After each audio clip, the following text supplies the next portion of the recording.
मेरा नाम अनुराधा है। मैं गांव से हूँ। हमारे गांव में एक बहुत अजीब रिवाज था।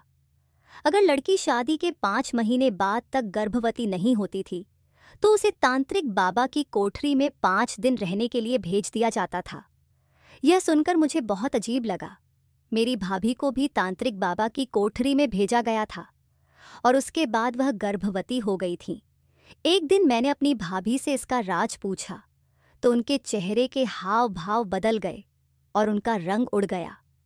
वह रोते हुए कहने लगी, तुम अभी छोटी हो, इन बातों पर ज्यादा ध्यान मत दो। भगवान किसी लड़की पर ऐसा जुल्म न करे जैसा हमारे गांव की लड़कियों पर होता है। भाभी की बात सुनकर मैं डर गई थी। जब 6 साल बाद मेरी शादी हुई तो मुझे भी तांत्रिक बाबा की कोठरी में भेजा गया। जो बात मुझे वहां पता चली उससे मेरे पैरों तले जमीन खिसक गई। मेरा नाम अनुराधा है, लेकिन परिवार में मुझे प्यार से कम्मो बुलाया जाता था।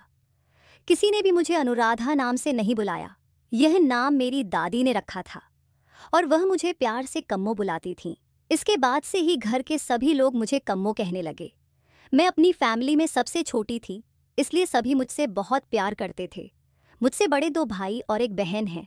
मेरे पिता की एक लॉन्ड्री की दुकान थी। हम गांव में रहते थे और वहाँ काफ़ी लोग थे जो धोबी से कपड़े धुलवाते थे। जैसे जैसे मैं बड़ी होती गई मुझे समझ में आने लगा कि हमारे गांव के कुछ रिवाज बहुत अजीब थे। गांव में लड़कियों को पढ़ाने का कोई रिवाज नहीं था। उनका जन्म होते ही दहेज इकट्ठा करना शुरू कर दिया जाता था और उनकी शादी की बातें पहले ही तय कर ली जाती थीं। जैसे ही लड़की जवानी की दहलीज पर पहुंचती उसकी शादी कर दी जाती, और वह भी अपने ही गांव में। आज तक कभी ऐसा नहीं हुआ कि किसी लड़की की शादी गांव से बाहर हुई हो। मुझे याद है जब मैं 12 साल की थी तब गांव में हंगामा हुआ था। एक लड़की ने दूसरे गांव के लड़के से शादी करने की बात कही थी, लेकिन कोई भी राजी नहीं हुआ। लड़के ने अपने पेरेंट्स को भी रिश्ता लेकर भेजा, लेकिन सरपंच ने मना कर दिया। लड़के ने अपने कमरे में पंखे से लटककर आत्महत्या कर ली। मैं उस समय छोटी थी, इसलिए इन बातों को इतनी गहराई से नहीं जानती थी। मैं सिर्फ 4ठी कक्षा तक पढ़ी थी और आगे पढ़ने का बहुत शौक था, लेकिन मेरे पिताजी ने मना कर दिया। एक दिन मेरी दोस्त ने सलाह दी कि तांत्रिक बाबा के पास जाकर उनसे सिफारिश करवाऊं तो पिताजी मान जाएंगे। मैंने तांत्रिक बाबा से मिलने का फैसला किया। रास्ते में एक घर की खिड़की से एक लड़की ने मुझे बुलाया। उसने मेरा परिचय पूछा और मैंने उसे सारी बात बताई। उसने कहा कि वह मुझे पढ़ाएगी, लेकिन किसी को पता नहीं चलना चाहिए। उनका नाम अवंतिका था। मैं छिपकर अवंतिका मैम के पास पढ़ने जाने लगी। उन्होंने मुझे किताबें और कॉपियां दी। अवंतिका मैम बहुत पढ़ी लिखी थीं और गांव की अन्य औरतों से अलग थीं। 6 साल तक मैंने उनसे पढ़ाई की और 10वीं की परीक्षा दी। मुझे हाई स्कूल की परीक्षा दिलवाने के बाद मेरी माँ ने कहा कि अब मुझे घर से बाहर नहीं जाना चाहिए। मेरे भाई की शादी होने वाली थी तो मुझे तैयारी में व्यस्त होना पड़ा। मैंने माँ से कहा कि मैं चाहती हूँ कि अवंतिका मैम को भी बुलाया जाए। माँ ने घबराकर कहा, किसी को बताना भी मत कि तुम अवंतिका को जानती हो। इस गांव के सभी लोगों ने उसके साथ संबंध खत्म कर लिए हैं। मैंने हैरान होकर पूछा, क्यों? तो माँ ने बताया कि उसने तांत्रिक बाबा के साथ बदतमीजी की थी। तांत्रिक बाबा को गांव का सरपंच भी बना दिया गया था। तब मुझे पता चला कि जो लड़की शादी के 5 महीने बाद तक गर्भवती नहीं होती उसे तांत्रिक बाबा के पास भेजा जाता, जहां पर उसका इलाज किया जाता और वह गर्भवती हो जाती। अवंतिका मैम बाकी लड़कियों से काफ़ी अलग थीं। वह पढ़ी लिखी थी, इसलिए शादी के बाद गर्भवती नहीं होने पर उसने तांत्रिक बाबा के पास जाने से इनकार कर दिया था। इसके नतीजे में उसके परिवार और ससुराल वालों ने उससे सारे संबंध खत्म कर दिए और उसे घर में बंद कर दिया। ये सब मुझे पहली बार पता चला था और यह रिवाज सुनकर मुझे बहुत अजीब लगा था। फिलहाल मेरे बड़े भैया और मेरी बहन की शादी एक ही दिन हो गई थी। शादी के बाद मेरी बहन अपने ससुराल चली गई और भाभी हमारे घर आ गई। मैं भाभी को पहले से ही जानती थी, इसलिए उनके घर आने से मैं बहुत खुश थी। क्योंकि मेरी बहन की विदाई के बाद मैं अकेला महसूस कर रही थी। भाभी के आने से मेरी दोस्ती हो गई और हम दोनों की बातचीत अच्छी होने लगी। भाभी बहुत अच्छी, समझदार और धार्मिक थीं। वह सारा दिन भगवान की पूजा में बिताती थीं। मैंने उनसे पूछा कि वह हमेशा प्रार्थना क्यों करती हैं, तो उन्होंने कहा कि भगवान से प्रार्थना कर रही हैं कि वह जल्दी से उन्हें संतान दे दें। अगर वह 5 महीने तक गर्भवती नहीं हुई तो उन्हें तांत्रिक बाबा के पास जाना होगा। मेरी बहन शादी के तीसरे महीने ही गर्भवती हो गई थी, लेकिन भाभी की गोद अभी तक सूनी थी। मैंने भाभी को समझाया कि वह भैया से कहें ताकि वह किसी अच्छे डॉक्टर से इलाज करवा सकें, लेकिन भाभी ने कहा कि यहाँ किसी का इलाज डॉक्टर से नहीं करवाया जाता, सिर्फ तांत्रिक बाबा से। भाभी की शादी को 4 महीने हो गए थे और गांव की औरतों ने हमारी माँ को सलाह दी कि भाभी को तांत्रिक बाबा के पास ले जाना चाहिए। भाभी बहुत डर गई और सारा दिन रोती रहीं। 5 महीने पूरे होने पर गांव के लोग भाभी को तांत्रिक बाबा के पास ले जाने के लिए आए। मैंने माँ से कहा कि भाभी को जबरदस्ती न भेजें, लेकिन माँ ने कहा कि अगर भाभी तांत्रिक बाबा के पास नहीं गई तो भैया उन्हें तलाक दे देंगे। तलाक का नाम सुनते ही भाभी घबरा गईं और रोते हुए तांत्रिक बाबा के पास जाने के लिए तैयार हो गईं। भाभी जाते समय मुझसे गले मिलकर गईं। मुझे समझ नहीं आया कि वह इतने डर क्यों रही हैं। मुझे यकीन नहीं था कि किसी तांत्रिक बाबा के इलाज से किसी के यहाँ बच्चा हो सकता है। अगर मैंने अवंतिका मैम से शिक्षा न ली होती तो शायद मैं भी इन बेतुकी बातों का शिकार हो जाती। भाभी को गए हुए 2 दिन हो गए थे और मुझे बहुत चिंता हो रही थी। एक दिन मैं चोरी चुपके घर से निकली ताकि भाभी का हाल चाल मालूम कर सकूं। तांत्रिक बाबा का ठिकाना गांव के सबसे आखिरी कोने पर था। वहां एक बड़ी कोठरी थी जिसके आसपास कई छोटे छोटे कमरे बने हुए थे। मैं हर कमरे की खिड़की के पास जाकर भाभी को ढूंढ रही थी। आखिरकार एक कमरे की खिड़की खुली हुई थी और वहां मुझे भाभी नजर आईं। उन्होंने मुझे देखकर कहा कि मैं यहाँ से चली जाऊं और 2 दिन बाद वे खुद लौट आएंगी। भाभी की हालत देखकर मुझे बहुत अफसोस हुआ। उन्होंने मुझे वहां से जाने के लिए कहा तो मैं लौट आई। 5 दिन पूरे होने पर माँ और भैया भाभी को घर लेकर आए। भाभी की हालत बहुत खराब थी। उनकी आंखों के नीचे डार्क सर्कल थे और वह बहुत कमजोर लग रही थीं। मैंने माँ से पूछा कि भाभी को क्या हुआ है, तो माँ ने कहा कि यह बाबा के इलाज की वजह से है और घबराने की कोई बात नहीं है। मैंने सोच लिया कि बाबा के इलाज से भाभी प्रेग्नेंट नहीं हो सकती, लेकिन 1 महीने बाद खबर मिली कि भाभी गर्भवती हैं। माँ और भैया की खुशी का ठिकाना नहीं था। मैंने भाभी से पूछा कि तांत्रिक बाबा के पास क्या हुआ, लेकिन उन्होंने मुझसे कहा कि मैं छोटी हूँ और वह मुझे कुछ नहीं बता सकती। उन्होंने बस इतना कहा कि इस रिवाज ने कई लड़कियों की जिंदगी बर्बाद कर दी है। भाभी के चेहरे के हाव भाव बदल गए थे और उनकी आंखों में आंसू थे। 9 महीने बाद भाभी ने एक बेटी को जन्म दिया, लेकिन चौंकाने वाली बात यह थी कि भाभी अपनी बेटी की तरफ ध्यान नहीं देती थीं। वह उससे प्यार नहीं करती थीं। मेरी माँ ही बेटी को संभालती थीं। मैंने भाभी से कई बार कहा कि अपनी बेटी का ध्यान रखें, लेकिन उन्होंने हमेशा कहा कि उन्हें गंदा महसूस होता है और वह अपनी बेटी को हाथ भी नहीं लगाना चाहती। जब से भाभी तांत्रिक बाबा के पास गई थीं, उनकी हालत बहुत अजीब हो गई थी।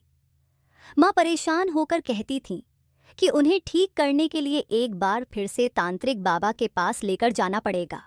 एक दिन जब भाभी के सामने यह बात हुई कि उन्हें दोबारा तांत्रिक बाबा के पास जाना पड़ेगा, वह बहुत डर गईं और कहने लगीं, नहीं, मुझे दोबारा उनके पास नहीं जाना।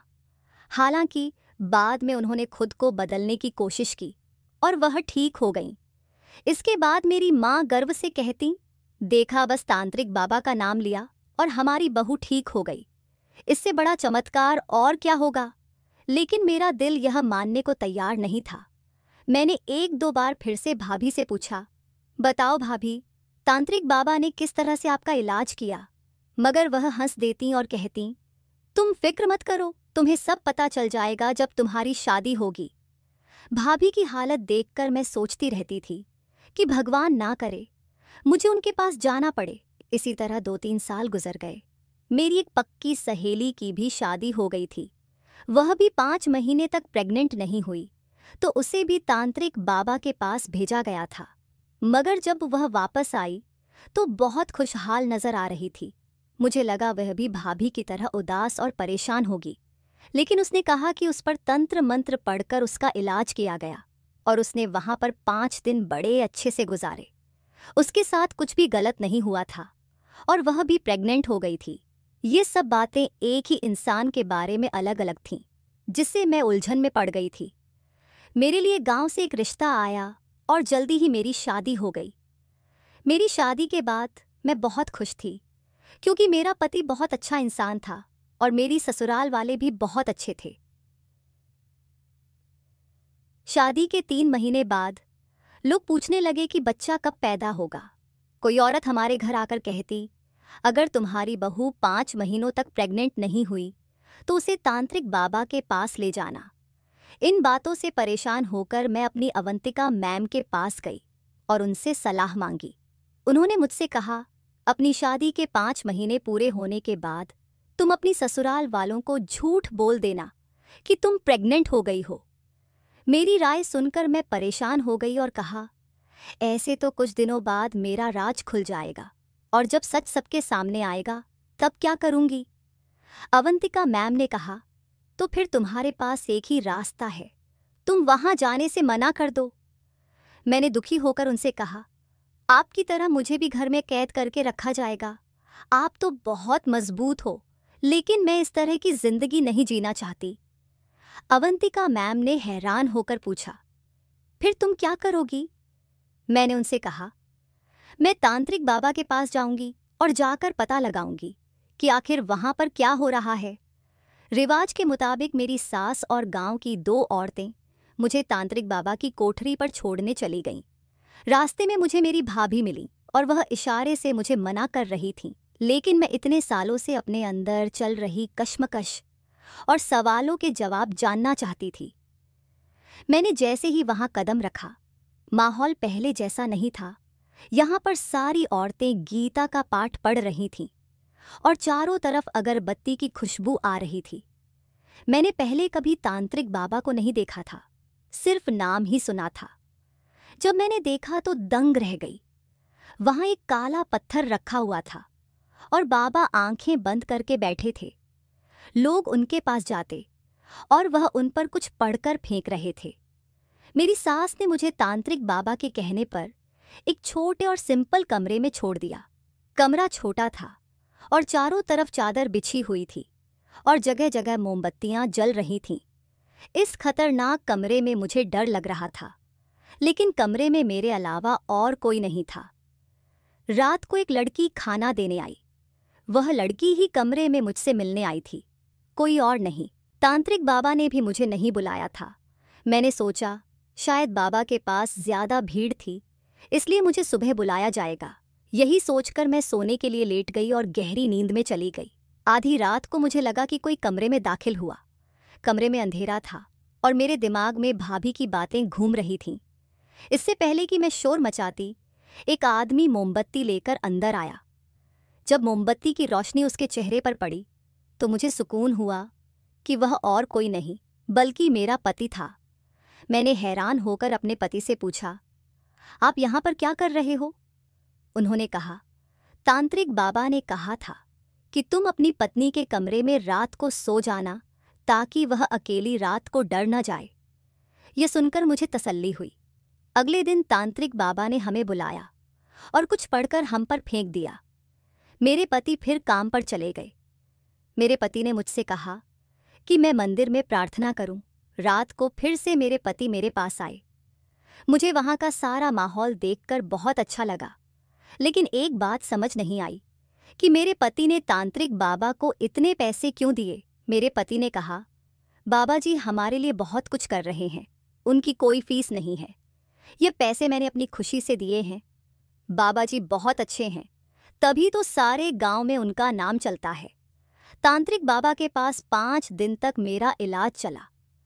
मुझे वहां पर कुछ दवाइयां भी दी जाती थीं। तांत्रिक बाबा मुझ पर कुछ फूंकते भी थे, लेकिन वह मुझे नजर उठाकर तक नहीं देखते थे। भाभी की सारी बातें झूठ निकली। वह तो ऐसे रोती थीं जैसे वहां पर लड़कियों के साथ बहुत जुल्म किया जा रहा है, जबकि मैंने देखा कि वहां ऐसा कुछ भी नहीं था। मैं 5 दिन वहां रहकर वापस आई। मेरी सास और पति को पक्का यकीन था कि मैं बहुत जल्द प्रेग्नेंट होने की खबर सुना दूंगी, मगर 2-3 महीने गुजर चुके थे और मैं अभी तक प्रेग्नेंट नहीं हुई थी। मेरी सास और बाकी लोग तरह तरह की बातें करने लगे थे कि लगता है इन पति पत्नी में कुछ गड़बड़ है, जो तांत्रिक बाबा के इलाज के बावजूद माता पिता नहीं बन पा रहे हैं। मैं बहुत परेशान थी और इसी परेशानी में अपने माता पिता के घर चली गई। वहां भाभी भी थीं और अपनी बेटी को खाना खिला रही थीं। मुझे देखकर उन्होंने कहा, क्या हुआ? वहां जाकर तुमने अपना शौक पूरा कर लिया? मैंने तुम्हें मना किया था कि वहां मत जाओ, लेकिन तुमने मेरी एक नहीं सुनी। मैं पहले से ही बहुत परेशान थी और भाभी की बातें सुनकर और गुस्सा आ गया। मैंने गुस्से में उनसे कहा, आपने मुझसे झूठ क्यों बोला? वहां तो कुछ भी ऐसा नहीं किया जाता था जैसा आपने बताया था। वह तांत्रिक बाबा तो बहुत शरीफ इंसान है और वहां के लोगों का इलाज बहुत ईमानदारी से करते हैं। मेरी बात सुनकर भाभी हंसने लगीं और कहने लगीं, तो फिर तुम अब तक प्रेग्नेंट क्यों नहीं हुई और बाकी की लड़कियां क्यों हो गईं? मेरे पास तो एक बेटी भी है। मैं भी तो तांत्रिक बाबा के पास ही गई थी। उनके सवाल का मेरे पास कोई जवाब नहीं था, इसलिए मैं चुप रही। भाभी ने कहा, तुम्हें डॉक्टर के पास जाना चाहिए। मैंने कहा, भाभी, आपको पता है कि हमारे गांव में लोग डॉक्टर के पास नहीं बल्कि तांत्रिक बाबा के पास ही जाते हैं। मैंने आपकी ही बातों पर यकीन किया था और वहां चली गई थी ताकि सच्चाई का पता लगा सकूं, लेकिन मुझे वहां कुछ गड़बड़ नजर नहीं आई। भाभी ने कहा, अब तुम देखना, रोज तुम्हारे घर 2 औरतें आएंगी और कहेंगी कि अपने पापों का पश्चाताप करने के लिए दोबारा तांत्रिक बाबा के पास जाओ। तुम्हें नहीं भी जाना चाहोगी तो भी यह लोग तुम्हें मजबूर कर देंगे और इस बार तुम्हारा पति भी तुम्हारे साथ नहीं खड़ा होगा। उनकी बातें सुनकर मैं डर गई और अपने ससुराल वापस आ गई। लेकिन भाभी की बात सच साबित हो रही थी। रोज अलग अलग औरतें हमारे घर आती थीं और मेरी सास वही कहती थी, बहू को तांत्रिक बाबा के पास ले जाओ, तभी तुम दादी बनोगी। रोज किसी न किसी नई औरत का आना और मेरी सास को पट्टी पढ़ाना जारी था। मैं इन हालात से तंग आ चुकी थी, क्योंकि अब मेरे पति का रवैया भी बदलने लगा था और मुझे उनके तेवर से डर लगने लगा था। एक दिन मैंने अपने पति से कहा, चलो दोबारा तांत्रिक बाबा के पास चलते हैं। भाभी की कही गई सारी बातें सच साबित हो रही थीं। मैं और मेरे पति वहां गए तो तांत्रिक बाबा ने कहा, तुम्हारे पति के पास कम पाप हैं, लेकिन तुम्हारे पास ज्यादा हैं। तुम्हें भगवान के आगे रो रो कर अपने पापों का पश्चाताप करना होगा। 3 दिन और 3 रात कमरे में बंद होकर प्रार्थना करनी होगी। मैंने कहा, ठीक है, मेरे पति भी मेरा साथ देंगे। लेकिन तांत्रिक बाबा ने कहा, नहीं, इस बार तुम्हारा पति साथ नहीं देगा। यह सुनकर मेरे पसीने छूट गए। भाभी की कही बातें सच साबित हो रही थीं। न जाने क्या सच था और क्या झूठ। मैं अपने पति को रोकना चाहती थी, मगर वे नहीं रुके और मुझे छोड़कर चले गए। मेरा दिल कह रहा था कि मुझे वहां से भाग जाना चाहिए, क्योंकि मुझे कुछ गलत होने का अंदेशा हो रहा था। लेकिन मैं उठकर कमरे में चली गई जहां तांत्रिक बाबा ने कहा था। थोड़ी ही देर में तांत्रिक बाबा भी कमरे में आ गया। मैंने कहा, आप यहाँ पर क्या करने आए हैं? तांत्रिक बाबा ने मेरे करीब आते हुए कहा, मैं तुम्हारे बारे में सब जानता हूँ। मैं डर के पीछे हट गई और पूछा, तो आप मेरी मदद करेंगे? तांत्रिक बाबा ने कहा, हाँ, मैं तुम्हारी मदद करूंगा, लेकिन इसके लिए एक शर्त होगी। तुम्हें जैसा मैं कहूंगा वैसा ही करना होगा। उनकी शर्त सुनकर मेरे पैरों तले जमीन खिसक गई। भाभी ने सच ही कहा था कि वह इंसान नहीं बल्कि बहुत बड़ा दरिंदा था। उसने मुझे गलत काम करने के लिए कहा। जब मैंने इनकार किया तो वह कहने लगा, इस तरह से तुम कभी मां नहीं बन सकती। रोज लोग तुम्हारे घर जाकर तुम्हें बेइज्जत करेंगे और तुमसे सवाल करेंगे तो तुम उन्हें क्या जवाब दोगी? उसने मुझे इतने बुरी तरीके से इमोशनल ब्लैकमेल किया कि मेरे पास और कोई चारा नहीं बचा था। उसने कहा, जो लड़कियां मेरे पास आती हैं वे ज़्यादा ही बेबस और लाचार होती हैं, ज़माने और ससुराल की सताई हुई होती हैं। अगर उनके यहाँ बच्चा पैदा ना हो तो उनका तलाक हो जाएगा। इसी डर से वे मेरे पास आती हैं और मेरी बात मानने के लिए तैयार हो जाती हैं। मेरी मानो तो तुम्हें भी अपनी शादीशुदा जिंदगी बचाने के लिए ऐसा ही करना चाहिए। मैंने कहा, तुम्हें शर्म नहीं आती मासूम गांव वालों को धोखा देते हुए?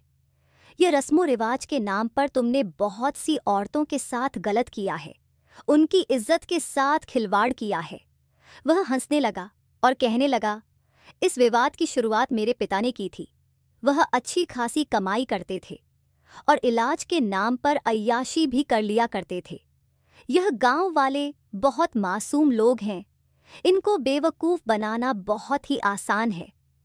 मैं उसकी बातें सुनकर शॉक्ड रह गई थी। उसने मुझे कई हैरान कर देने वाली बातें बताईं। वह आदमी जिसे सारे गांव वाले अपना सब कुछ मानते थे, इतना घटिया हो सकता है, मैंने यह कभी सोचा भी नहीं था। लेकिन जब पहली बार आई थी तो सब कुछ अलग था। तब उसने अपनी असलियत क्यों नहीं दिखाई? यही सवाल मैंने उससे पूछा तो उसने कहा, मैंने पूरे गांव में अपने खबरी औरतें फैलाई हुई हैं। वे जानबूझकर उन लड़कियों के घर जाती हैं जिनके यहाँ बच्चे पैदा नहीं होते, और सास ससुराल वालों के दिमाग में यह बात बैठ जाती है कि उन्हें मेरे पास लाना चाहिए। इन्हीं औरतों से मुझे पता चला कि तुम मेरी असलियत जानने के लिए मेरे पास आ रही हो, इसलिए मैंने अपना रूप बदल लिया और अपनी कोठरी को भी बिल्कुल बदल दिया था। मैं नहीं चाहता था कि तुम मुझ पर कभी शक करो, इसलिए मैंने तुम्हें शक करने का मौका ही नहीं दिया। मैंने ही उन औरतों को दोबारा तुम्हारे घर भेजा ताकि वे तुम्हें मजबूर कर सकें कि तुम दोबारा यहाँ आओ, और वही हुआ। आखिरकार तुम्हें औलाद के लिए यहाँ आना ही पड़ा। अगर तुम नहीं आती तो तुम्हें पता नहीं तुम्हारे साथ कितना बुरा होता। तुम्हारी सास तुम्हें तलाक दिलवा देती। मैंने सोचा, अगर मैं तुम्हारी असलियत सारे गांव वालों को बता दूं तो? तांत्रिक बाबा कहने लगा, तुम ऐसा करोगी तो बहुत पछताओगी, क्योंकि कोई भी तुम्हारी बात का यकीन नहीं करेगा। तुम्हें याद नहीं कि तुम शायद इन गांव वालों के सामने मेरी तारीफ कर चुकी हो? यह बात सही थी। मैं थोड़ा आगे बढ़ी। वह बहुत खुश हुआ कि शायद मैंने उसकी शर्त मान ली, मगर मैं उसे थोड़ा और आगे बढ़ी और कमरे के पर्दे झट से हटा दिए। पर्दे के पीछे से गांव वाले बाहर आ गए। तांत्रिक बाबा के चेहरे का रंग उड़ गया। उसे उम्मीद नहीं थी कि ऐसा हो सकता है। वह सबको एक साथ देखकर बुरी तरह घबरा गया और उसके पसीने छूटने लगे। जब मैं यहाँ 5 दिन रहकर गई थी तब सब लोगों ने मुझसे तांत्रिक बाबा के बारे में पूछा था। उस समय मैंने इस आदमी की हकीकत नहीं जानी थी, इसलिए मैंने जो कुछ भी देखा था वही सब बता दिया था। अगर मैं सब कुछ सच बताती तो कोई मेरी बात पर यकीन नहीं करता, इसलिए मैंने ऐसा इंतज़ाम किया कि इस आदमी की सच्चाई सब अपनी आंखों से देख लें और कानों से सुन लें। इसी तरह उनकी आंखों पर पड़ा हुआ झूठ का पर्दा और अंधविश्वास की पट्टी भी खुल गई, जो काफ़ी सालों से बंधी हुई थी। यह कमरा छोटा था, लेकिन अंधेरे की वजह से मैंने पहले ही गांव के लोगों को पर्दे के पीछे छुपा दिया था। गांव के कुछ जवान आदमी और 2-3 औरतें भी मौजूद थीं। मैं इन सब लोगों को बड़ी मुश्किल से यहाँ लेकर आई थी। मैंने लोगों से पहले ही बात कर ली थी और बड़ी मुश्किल से उन्हें राज़ी किया था, क्योंकि ये लोग तो अपने बाबा के बारे में कुछ गलत सुनने या मानने को तैयार ही नहीं थे और मुझे झूठा साबित करने के लिए यहाँ आए थे। अगर मैं खुद बताती तो कोई मेरी बात पर यकीन नहीं करता, इसलिए मैंने इस आदमी के मुंह से ही सारी सच्चाई उगलवाने का इंतज़ाम किया था। इस आदमी ने अपने सारे गुनाह अपने मुंह से कह दिए थे और सबने सुन भी लिया था। मेरा पति भी कमरे में मौजूद था। उसने तांत्रिक बाबा की पिटाई शुरू कर दी और बाकी सारे मर्द भी उसके साथ मिल गए थे और उन औरतों को भी पकड़ लिया जो सारे गांव में फसाद फैला रही थीं। मैंने यह सब अपनी भाभी के कहने पर किया था और इस झूठे और ढोंगी तांत्रिक बाबा की असलियत सारे गांव के सामने खोल दी थी। अवंतिका ने मुझे खुशी से गले लगा लिया और कहने लगी, जिस काम की हिम्मत मैं सारी जिंदगी नहीं कर पाई, वह तुमने कर दिखाया। मेरी दोस्त ने मेरा बहुत शुक्रिया अदा किया और मुझसे माफ़ी मांगने लगी कि उस समय वह बहुत डर गई थी, इसलिए उसने मुझे बाबा की असलियत नहीं बताई थी। उसे नाटक करना पड़ा क्योंकि तांत्रिक बाबा ने उसे तलाक की धमकी दी थी, तो वह मजबूर होकर वही कर रही थी जैसा उसे कहा जा रहा था। मैंने कहा, सबको असली बात पता चल गई है, लेकिन इसके लिए शुक्रिया मेरी भाभी को है जिन्होंने मुझे इस काम के लिए प्रेरित किया था और हिम्मत और हौसला दिया था। अब सारे गांव वाले समझ गए थे और उन्होंने ठान लिया था कि अब कभी अपनी बेटियों और बहनों को किसी गलत आदमी के हवाले नहीं करेंगे। उस दिन के बाद सारे गांव का माहौल बदल गया था। सारे गांव वाले समझदार हो गए थे और उन्होंने अपने घर की बेटियों को शिक्षा देना भी शुरू कर दिया था। अब हमारे गांव के लोग भी काफी समय से उदार हो गए थे। कुछ महीनों बाद मैंने भी एक प्यारे से बच्चे को जन्म दिया। तांत्रिक बाबा को पुलिस के हवाले कर दिया गया था और उसे कड़ी से कड़ी सजा दिलाई गई थी।